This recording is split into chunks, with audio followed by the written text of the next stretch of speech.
Before we get into the podcast, I want to take a second to talk about our company, Lonely Cowboy, and what we do, what we stand for, and what we're trying to accomplish.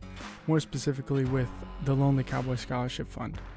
Our scholarship fund is used to create scholarships for high school seniors across the country that are interested in mental health education.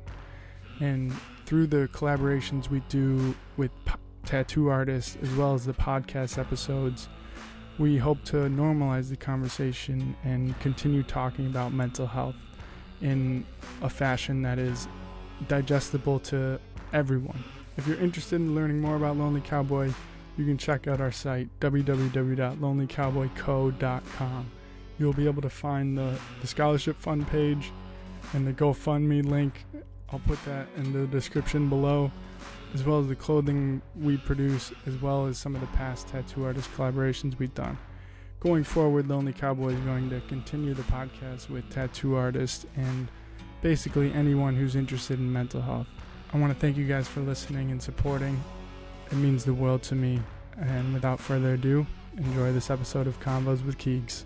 Alrighty, I am here with Soup, the tattoo artist out of Edmonton, Alberta. First of all, I want to thank you for coming on the podcast and doing this. I really appreciate it. Thanks for having me. Of course. So first question, what got you into the tattoo world? Yeah, so it's kind of a bit of a weird story for me personally. I had tried to apply to go to school for veterinary technology, and the applications were just like once a year. So I missed it, and I had like an entire extra year off that I wasn't anticipating having off.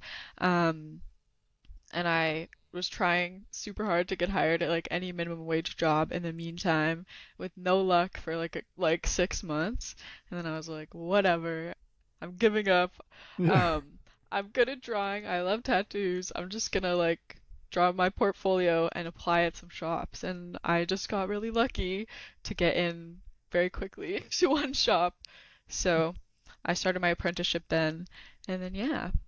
Dang. So what is the process of becoming a tattoo artist in Canada? Like, are there certain regulations you have to meet and health codes or anything like that? Yeah, so the province I live in is Alberta, and it's super lax here, which is why there's tons of tattoo artists here. You basically just have to have a bloodborne pathogen certification, and that's all you kind of legally need. Dang. I also, yeah, I mean, you learn everything at your apprenticeship, and now I have a bit of a medical background, so I have a little more than is required, but Gotcha. yeah, there's tons of tattoo artists here because it's very easy. Yeah. And how was your apprenticeship? What did that look like, and how long did that take? It was interesting. It sort of got interrupted by COVID. I started it in 2020.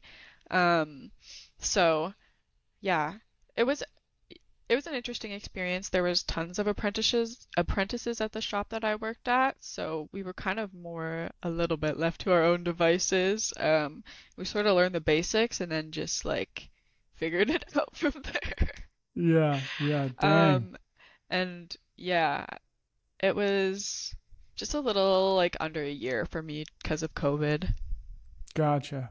And for your apprenticeship, were you tattooing on clients, or was it strictly just practice on fake skin and helping around the shop? Yeah, I started tattooing on clients right away, which is there's a couple tattoos out there that exist that are very bad. Oh, jeez. We basically did a week of tattooing on some fruit, a couple fake skin, just getting used to it, and then they were like, all right, gather all your friends and give them free tattoos for a week. And then definitely not the best way to learn. Probably could have learned way better. But Dang. yeah, I did start tattooing on people right away. They knew, we were always hey, I've been tattooing for 2 weeks. Get ready. Yeah, But dang. yeah, a lot of kind people experienced a lot of rough first tattoos from me. Do you think, looking back on it now, do you think you've evolved so much in such a short amount of time, just because you started right away tattooing on people and now you're 3 years in? Yeah, there's some gaps because of COVID and some breaks, but it's been Hmm. around 3 years that I've been tattooing total. Definitely, I mean, it makes you learn very quickly because you just don't want the stakes are super high. If you're making like tons of mistakes, your mistakes are on a person, and then you go, uh-oh. Yeah. Um, I think like I started doing like very simple designs just because I like was so inexperienced. I couldn't really do anything more than that. So I feel like my style has definitely evolved to be a lot more complex since I started. Hmm. And what's the longest tattoo you've had to do on someone thus far?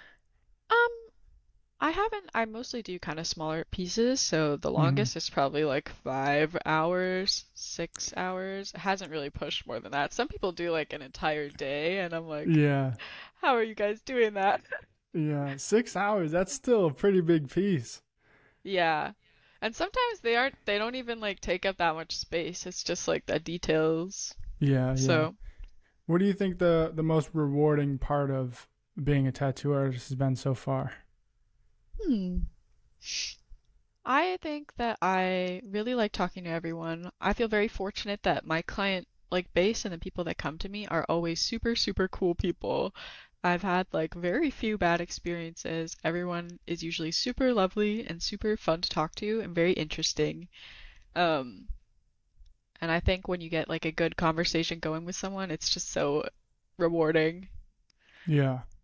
And what do you think the hardest part has been? I think the hardest part is like just maintaining your creative energy. I don't tattoo full time right now. I actually only tattoo 2 days a week.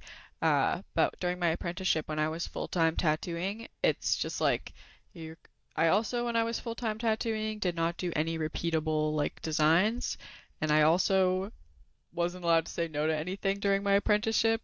So I basically just did stuff nonstop, and it was super exhausting. Um, so I think that luckily the shop I'm at now, I'm fortunate enough to be able to really like manage my own schedule and what I'm doing. So it's a lot easier to like battle not burning out of the creative juices. Yeah. But I, yeah. I've definitely felt like I feel like every artist goes through like the creative burnout and stuff, and just Hmm. trying to get out of that is tough. And do you do anything to kind of unwind for the day after tattooing, or if you like do feel a creative burnout, do you give yourself breaks, and what do those look like? Yeah, so it's a lot different now because I have so much, like, I do so many other things also aside from tattooing. So I think that has really helped. I also work at a vet clinic, so I have a very different job that shifts my brain thinking entirely. So Yeah. it kind of gives you like a full break from that because I find a lot of my hobbies are also creative. So when I was full time, I would be tattooing, which is like using creative energy for your job, and then also my hobbies would be like using that same sort of like pool, and I would be like, oh my God, this is too Yeah. much. So Dang. actually, one thing that I found really helpful for me, because um, I didn't used to play a lot of video games before I started, uh, and then I like set a time limit for myself. I was like, okay, 8 p.m. is hit. I do no more work. I turn my brain off. I play a silly little game, and I think having that like routine of like something that is like rewarding without using the same sort of like thinking brain Yeah. center was super helpful for me. Yeah. And kind of getting into like the mental health aspect of it, what do you like, what does mental health mean to you, and why do you find it important to, like you said, give yourself those breaks and set those times to give your, shut off and focus on something that doesn't require as much attention? Hmm.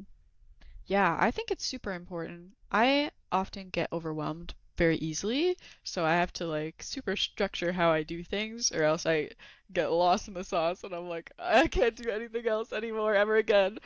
Uh, so I think that, I mean, it's very different for everyone. For what works best for me is if I'm like very, like, I manage what I choose to do very specifically to like preserve my energy. Uh, so I have like a lot of little systems in place that make my life not as stressful. Yeah. But I don't really know if that's what you're asking. No, no, it totally is. And what do those systems look like? Is it just your structure of each day, and is is that like the you would you say the most important part of keeping your brain healthy? Yeah, I think for me, it's mostly about building in downtime for myself. So I usually like whenever oh, you just, you disappeared. Oh, am I all good there? Your video's gone, but I can still hear you. Okay. I think I still see both, so I think we're okay. Okay, cool. But yeah, Okay, yeah. What was I saying? about the structures of your day and like the importance of Right. them. Yeah. So I usually like build myself in break times where it's like if I come home from work, I will give myself like an hour or 2 hours before I have to do another task, sort of, to just like have enough recovery time. I feel like as long as I get some like time like before and after each thing I'm doing, I can usually like recover enough from it to move on to the next thing. Um, I also like try to build in some like I don't know. In my mind, it's like a playtime for me where it's just something that is fun. So either it's like video games or going outside or doing something that is like just like strictly enjoyable with no pressure. And I feel like having that mix has really helped me be able to sustain doing like the amount of work that is required to be a tattoo artist. Because sometimes if you Yeah. don't like structure it for yourself, it really takes over every single thing you do all the time. Yeah. That seems to be a common occurrence among tattoo artists that I've talked to. Is just the endless amount of work that doesn't get seen by the clients, like the bookings, Hmm. the social media, the drawings. Like there's just so much that you have to put into it outside of actually doing the tattooing. Yeah, Um, definitely.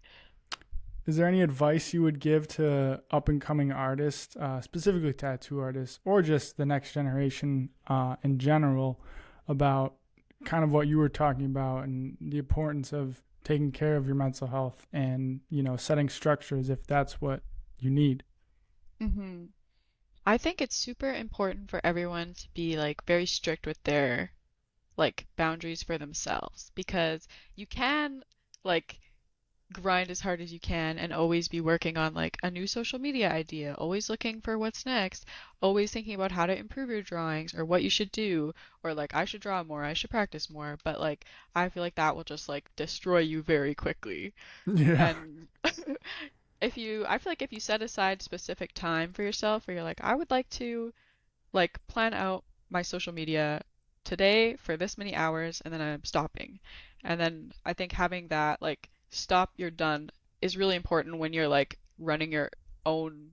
I feel like it applies to many things. Tattooing is usually like you're basically running your own business and social media and creative things and everything. So being able to be like, all right, we're done now. We're doing something else.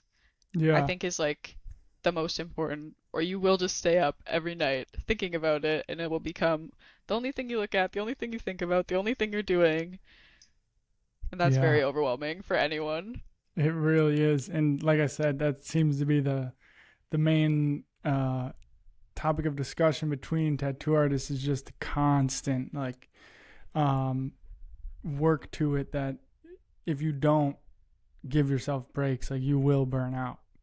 Um, do you ever notice after talking with so many artists, most of them have agreed that they feel imposter syndrome sometimes. Do Hmm. you ever have you ever had points in your life where you felt that? Um, it's actually interesting. I feel like the answer for me is no, because I've worked super hard for most things I've ever got. So I'm like, I put literally hundreds and hundreds of hours into this, so I feel like I've earned it. Um, I guess I did a little bit when I first got my apprenticeship because it was kind of just luck. But at that point, still, I had been like working on my portfolio. I had a drawing, like just an art Instagram account beforehand, so I've like already learned how to like grind social media a little bit. I already like knew how to draw. I worked really hard to like make it very presentable. So, yeah, I feel like I do a lot of work all the Yeah. time. So, luckily for me, I don't really feel like that, which I feel like not the same for a lot of people.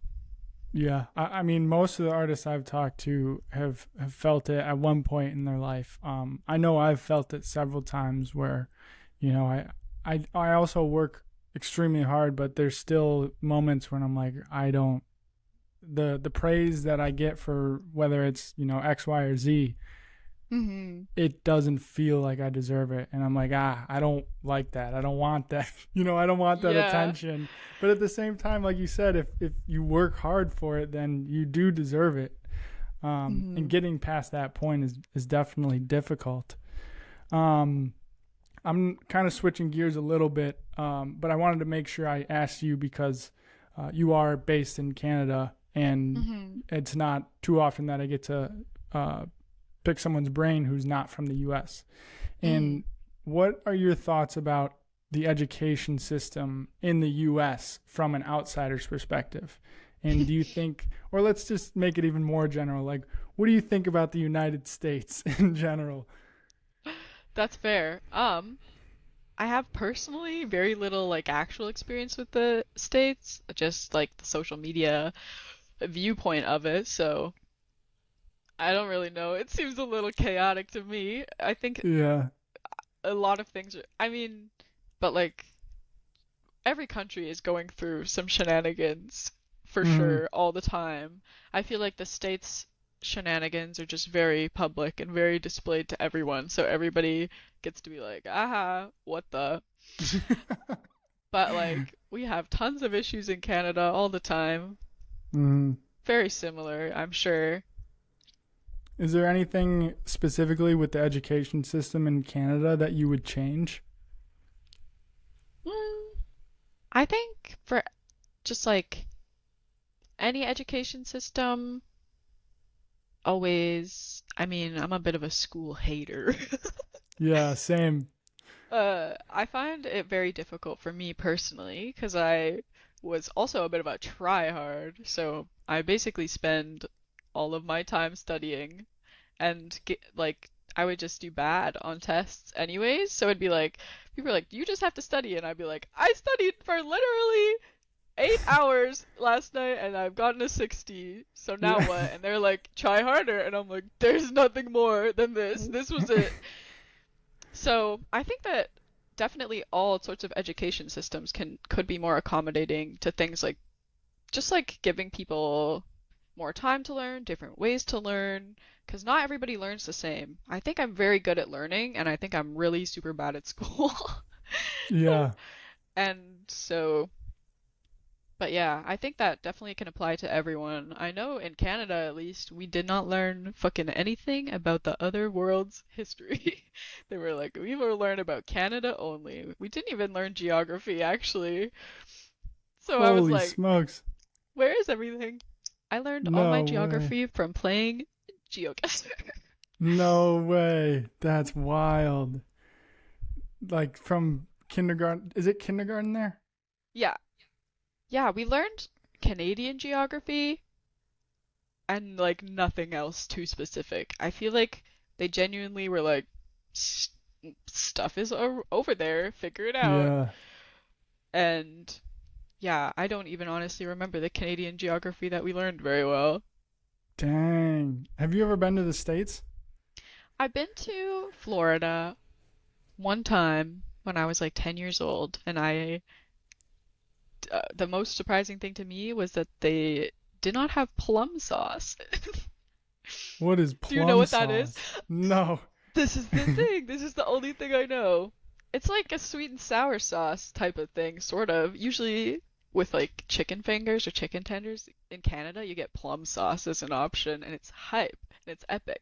And I went to What Florida the at 10 years heck? old and said, "Can I have chicken fingers, please?" And they said, "Here's your ketchup dipping sauce." And I said, "What the fuck?" Oh my gosh. That is strange. Yeah, that was my Florida culture shock.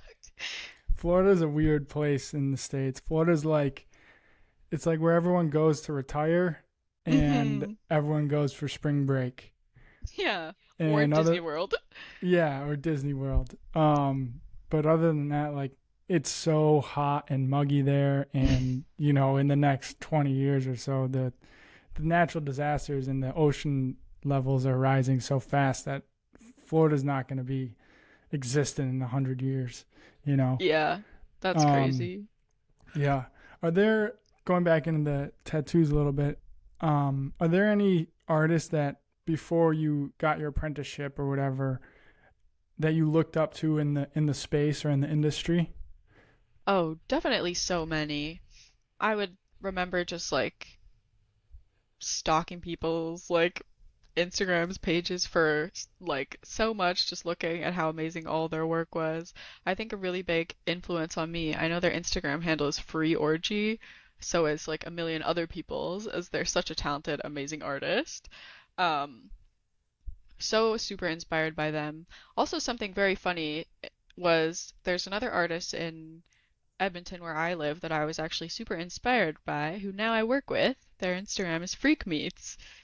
And Dang. that was like, yeah, that was a very surprising moment for me in my career because part of seeing their account is what made me kind of want to get into it in the scene for real. That's crazy. Dang. And as a tattoo artist, obviously, like to promote yourself and, get a book of business, you got to rely heavily on social media. Have you Hmm. noticed any social media burnout at all, or what is your relationship with social media like? It's interesting. I think, um, I have a little bit of a different history with it than some other people because I know a lot of artists like just fall they're like I really like art. How do I promote the art that I want to do? Oh, I need to do social media. Then they learn how to do social media. I always really enjoyed social media since I like discovered its existence. So when I was like 12, I was like, "Oh, YouTube exists. This is so cool." So I feel like I had a lot of like mental preparation because I was always super interested in YouTube and Instagram and I just had sort of kept up with it over the time, and then I had gotten a little more into like actually how it works to have a tiny social media presence when I had my previous art account where I was just like drawing and I would just be like grinding, figuring out how like the algorithm works, what works to get you followers, what doesn't work. And this was when I was like 14, so I had already sort of had the background of how to do it, that when it came to like applying it to tattooing, I didn't have to learn any of the like basics or the stuff that's very overwhelming to some people because I was just already interested in it. I also was already interested in it, which makes it a little less tiring. I think having an interest in something definitely helps you become a little less burnt out with it. Um, I also don't keep up the best with it. I like because I really find like how the algorithms work and how social media works generally very fascinating. I know I'm definitely not doing it very efficiently. There's like all these things you can do to keep it like how it's supposed to be, and I'm sure you'll succeed like greatly if you did all of those, but it is very tiring and very you can burn out of it super quickly because of the high like time demand, quality demand. So I personally don't do it like to the extent that you probably should be doing it, but I think that I do it enough. I mean, I basically only do it as much as I want to before I get tired of it. Yeah. Um, so yeah, I basically just don't do it like constantly. And I find like you do suffer a little bit for it. Like you lose some retention and you lose some of the like hype that you've built with your previous post, but I feel like it's you're still a human being and just grinding endless social media content without like enjoying what you're making or having a good time doing it is like just not worth it. And like I feel like Yeah. people can really tell if you are making something just to make it and you're not having a good time. It just like comes across in the vibes and you can just like pick up on that. So, It totally does. And like you said, having the previous experience with it, and how what are some things, let's just say that you were a new artist and you were willing to sacrifice some of your, like, a lot of your time to keep what you were saying, the audience retention, and do X, Y, and Z to build your social media. What would Hmm. be some tips you would give to like a new artist to do that? I think my biggest social media tips are to target which platform you want to focus on. For me as a tattoo artist, I've been focusing on Instagram and TikTok right now. I find those are probably the best for tattoo artists, uh, just based on where I am and how people get bookings. This can vary greatly based on where you are. So I would pick one or two to focus on and just like forget about the other ones. Because if you try to make a post on every single platform, it's just way too much. Yeah. So I think pick your ones that you want to really focus on, do a bunch of research, and it has to be up to date because all social media algorithms change really quickly. And if you like one thing works super well and then it will be completely gone, won't work, it's a new thing now. So I think if you pick your thing, you really research what is going on, um, with how the actual just the app works itself, because you do need to understand that. Then you're like setting yourself up for just like not wasting any time and energy because you just know what's going to work and what's not going to work. The next thing I would do is if you're like looking for tattoos, for example, or art, you have to like it has to sort of be the content that you're looking at, and you have to see like yourself, what you enjoyed, what you had a fun time watching, what you would watch again, what you wouldn't watch all the way through, and then you can sort of plan out like what sorts of things you actually like would like to do, what sorts of things you didn't enjoy, um, and then you have like a better that way you've narrowed down like what you should be doing sort of. And then I think once you figure it out, you have an idea, you know like the rules you should follow a little bit. Um, just focusing on like quality of your content kind of matters because if it's like if it's good and no one sees it, it's still good and someone might eventually see it. Yeah. So, especially with like how like TikTok and Instagram Reels work, there's and YouTube sort of, there's always a chance that it's going to do nothing, do nothing, do nothing. As long as you've made a like good quality thing that you enjoy, eventually it could just like spike up.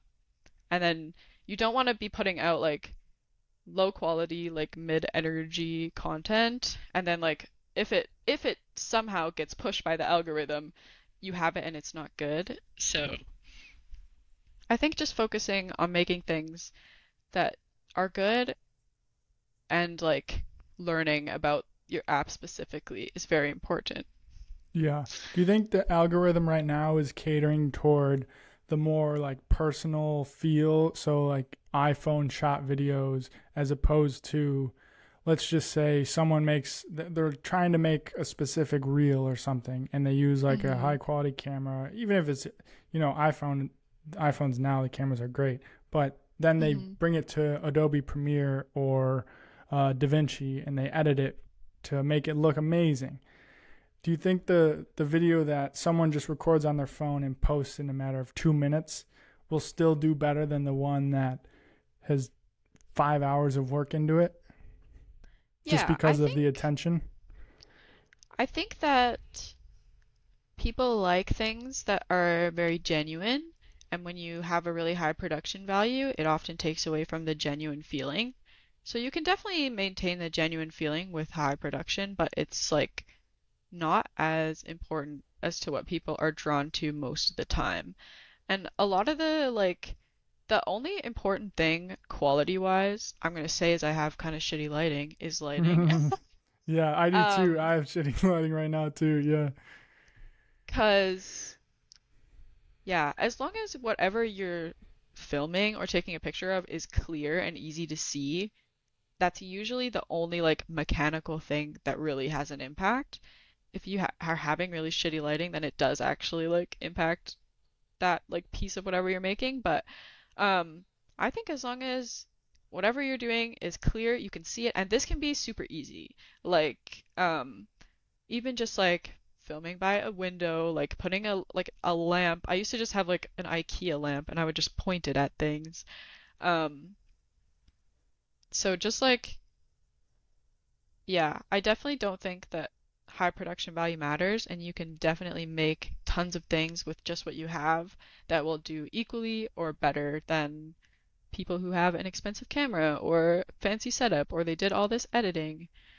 But it's also like there's lots of ways to replicate what people are doing just with what you have anyways. So if it's like the style, like if somebody did a video with a bunch of cool transitions, cool lighting, they did this and this and this, and you're like, that was so cool, I want to do that. You don't have to have like all that they have to do that. Like you can get like cheaper lights, you can use your phone camera, you can just learn like, I don't know, you can always make it work. Yeah, yeah. And as far as social media with the younger generation, kind of what you were saying, piggybacking off of that, where you don't need everything to make something work. What advice would you give to the next generation that might think the opposite, like, oh, I can't get started in this because I will never be able to reach, the level of whoever because I don't have the camera, I don't have the equipment. Like, what advice would you give to that kind of new artist? Hmm. I think that, I mean, like those things always come with time. If you're just starting out, like I don't think letting having fancy equipment stop you is like helpful at all because even if the stuff that you are able to produce with the things you have is low quality, it's giving you this experience in creating and like making content like that like you've never made before that is super valuable because everybody in existence first things is always bad. It's always Yeah, bad no matter how much you plan it, no matter how much you think about it, it's still going to be awkward, it's still going to have like errors that happen, and it actually only gets better by just doing it.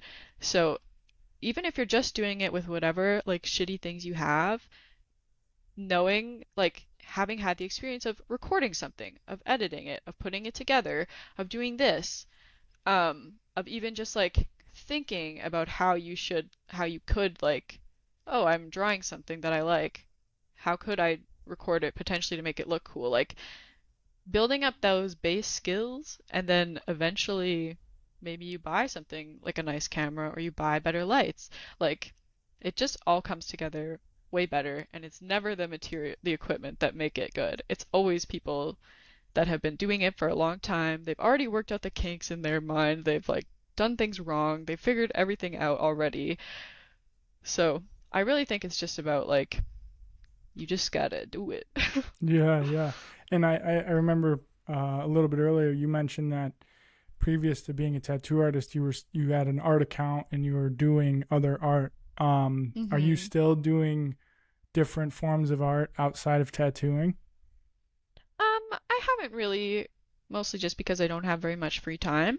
Mm-hmm. Um, yeah, actually I have no free time. Uh, but I would really like to get to the place where I'm able to do some more things for fun. Um, but yeah, that's kind of it. I'm too busy right now. Yeah. Well, what did that art look like previous to tattooing? I did a lot of digital art. I did a lot of digital illustration. I was just really into drawing like characters. I did like I drew a couple characters for this one like sort of like a D&D type of like book thing. I don't really know how to explain it, so that was kind of cool.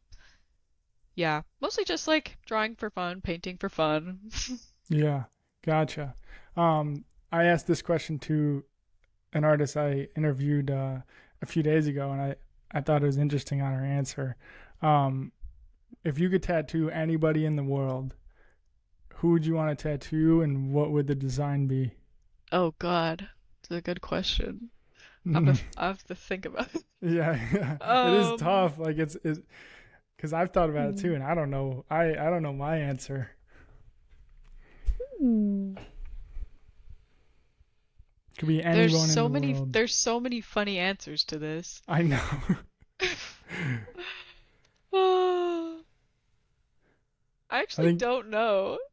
I think it would be funny to tattoo like Elon Musk or Mark Zuckerberg. Yeah. Oh my God, Mark Zuckerberg. Yeah, That that would be would be wild. hilarious.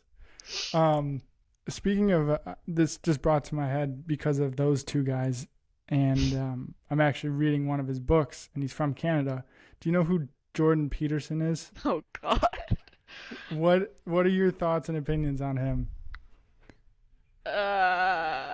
He sure says things out loud a lot of the time with a Yeah, lot what of is like confidence, and they're what's usually like wild.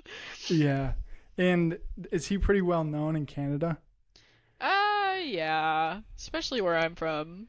Everyone is very yeehaw. They love that Dang. guy. They're like, yes, tell me all these things. And I'm Oh like, my oh my gosh. God, have a human emotion. Yeah. I mean, I'm reading his book called 12 what's I have it right here. It's 12 Rules for Life and Antidote to Chaos. Um and I had this book for years and I never really read it, and then one day I just picked it up because I was interested. I was like, what could be in here, you know? And I'm still reading it, but I'm toward the end. It was like such a slap in the face, like of reality, because he says a lot of things that could be controversial, and then he says the exact opposite thing to kind of almost play devil's advocate against himself. It's very odd how he words things, and he uses like such big language that I have a hard time understanding sometimes. Um, but I think a lot of what he's saying in this book is relevant to more people than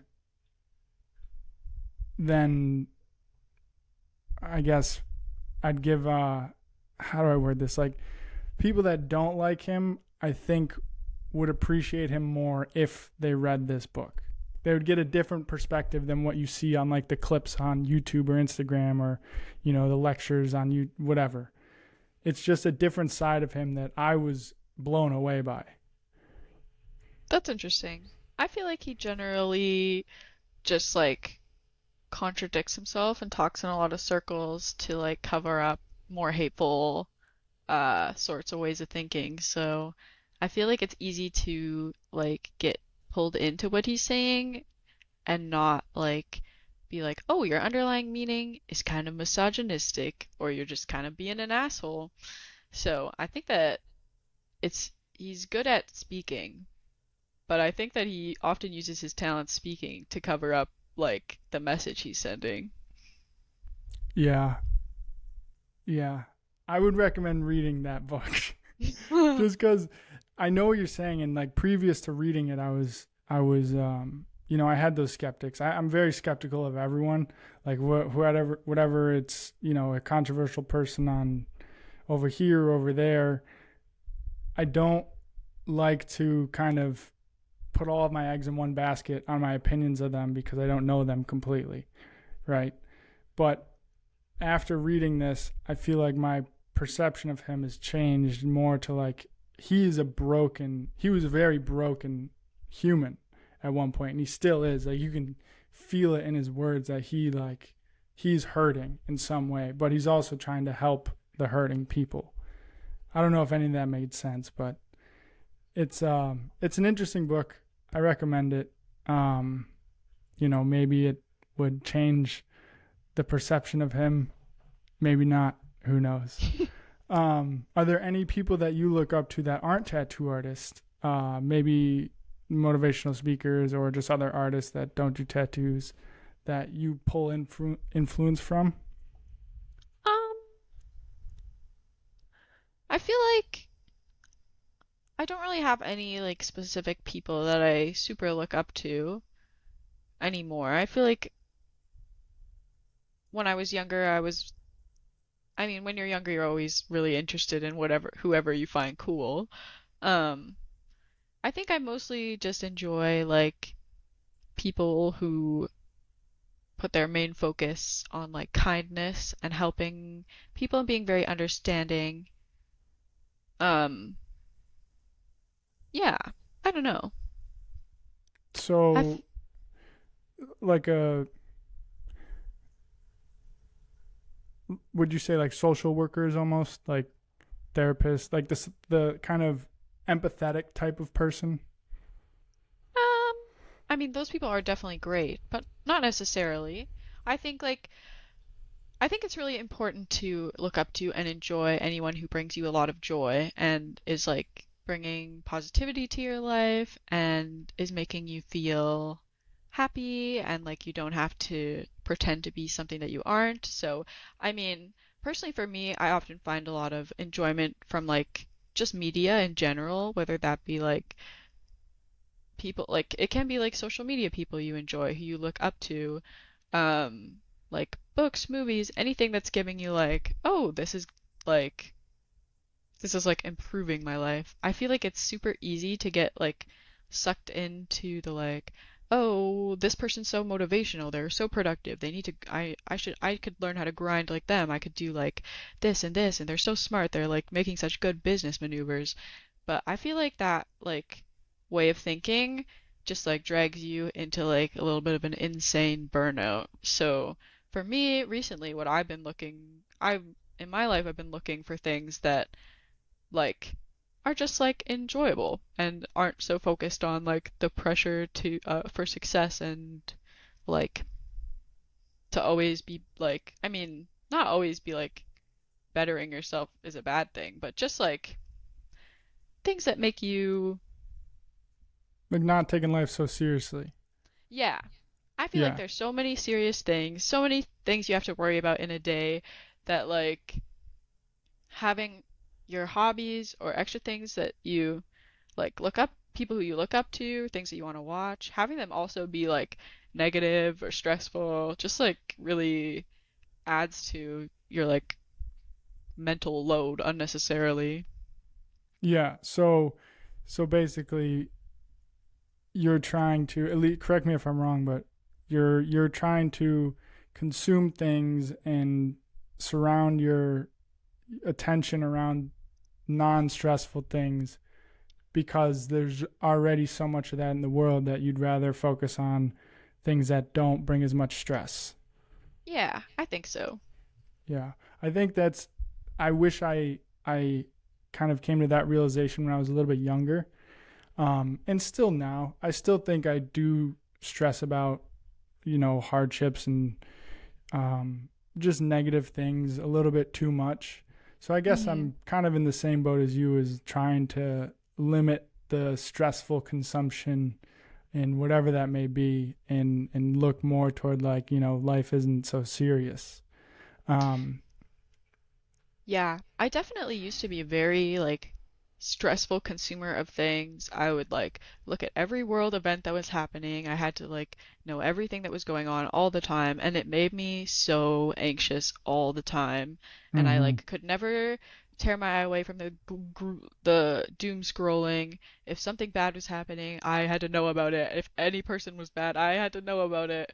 But like that's such an exhausting way to live. So I feel like although it is important to be like informed of what's going on and like things like that, I try much harder to not let it consume me as much anymore. And I think it's made a big improvement on just like my general emotions throughout the day. Yeah. And are you spiritual in any way? Not really.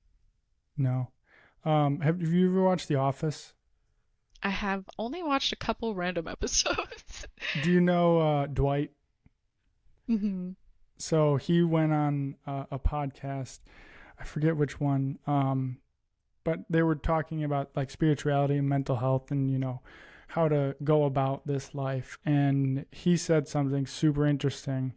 He said, "I don't believe that we're humans living a spiritual life, or human beings living a spiritual life. He thinks that we're spiritual beings living a human life."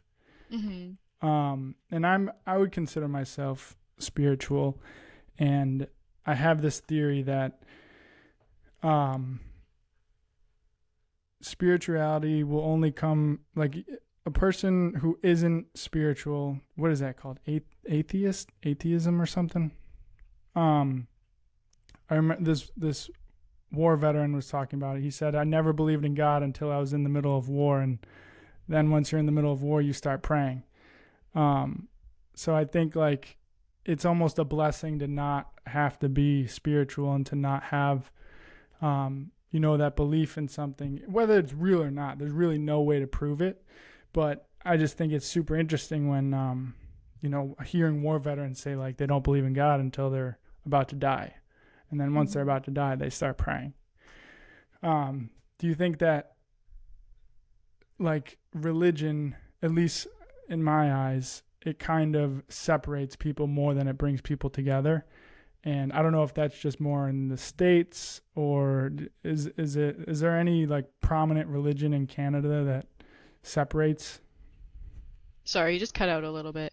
Can you say that Oh, again? I was saying I'm not I know in the States there's like different little sections that are prominent in religions. Like in Utah, the Mm. Mormon church is very prominent. In the South, Christian Baptist church is pretty prominent. And then there's Catholics all over. There's um, Jewish cultures all over. Like the United States is pretty, very, very diverse in its religions. In Canada, is it the same way, or is it just like, a few here and there? We have, well, it's very diverse in our religions. I would say that the loudest religions are still Christianity or any religions based off of Christianity, but we definitely have a lot of, I mean, we have so many cultures in Canada Yeah, that there's tons of people of different religions here. Um, but yeah, I don't know. Like, it's never really been much of a factor in my life, so I guess I haven't really had to like think about the effects of it too hard on myself, other than like seeing how it affects other people. But I do think yeah, the like religious realm is very similar to how it is in the United States. yeah. I also didn't realize how like few amount of people are in Canada, because Canada is massive. But Hmm. isn't it just along like almost a little bit up in the Quebec area, and then it kind of wraps with America? Like up north, there's not many people, right? Hmm. Yeah, there's tons of space in Canada more north that's very small population. Gotcha. Well, we can wrap it up here shortly. A few more questions. Kind of going back into the tattoo mental health aspect of anything. Um, let's say that there's a kid out there that wants to be a tattoo artist, but he doesn't have, the confidence in his art or whatever. And he's, getting pressured by so many different people around his life that are telling him to do this, this, and that. And, what advice would you give to that person to gain some confidence in their art and gain some confidence in their ability to like take that leap of faith and go for it? Hmm. I think for gaining confidence in your art, um, it's really helpful for me to like gather inspiration and to figure out the like pieces of the art that I really like. So, like for example, if I find a bunch of like tattoos that I really like, I try to think about like what's the common thing that connects them, and then I try to incorporate that in my own work. So, for example, like I this have done this a lot more with my like digital illustration type of art, where I can be like, I really like these colors. I'm gonna steal them and put them and use these colors all the time. Um, so I really think like just the ability to pick out what you really like will make you feel more confident in your art, because then once you can incorporate like the types of styles you like into your own work, you're like, that's so cool. I like that. Yeah, yeah, yeah. Um, and then I think really just practicing. Like everyone always says practicing, but like especially for tattoos, it is just all about practicing. Like your hand will never become steadier if you don't practice making it steady. Your lines will not ever become not shaky if you don't just do a million bajillion lines. Yeah. Um, but like, yeah, I think a good way to see it is to like do a little warm up before you do like a drawing, where you just like pull some lines, or you just like draw circles, or you're just like making shapes and you're just trying to make them like as perfect as you can, and then you do that like very intense, boring thing for like 10 minutes, and then you draw something. And often adding that like little warm up to my thing has like is like a good way to add some like technical improvement without being too like bored with it, I Hmm. guess. Um, and then like yeah, really your confidence will just come over time as you practice and you improve. And the ability to pick out things that you like in other people's art and the things that you don't like in your art specifically lets you have like a much smoother path to improvement in my mind. Right And on. and usually the improvement equates to confidence. So, Yeah, it definitely does. Well, thank you so much for coming on the podcast. I really appreciate it. And if anyone wants to book with you, anyone in Canada that happens to listen to this, how can they reach you and how can they book with you? yeah, so my Instagram is Tats. And then when my books are open, the link for my booking form is always in my bio there, or it's also it's freaking Dirt Soups on TikTok, but the link is also there. Right on. Well, thank you so much again, and I will catch you later. Appreciate Yes, it. thanks for having me.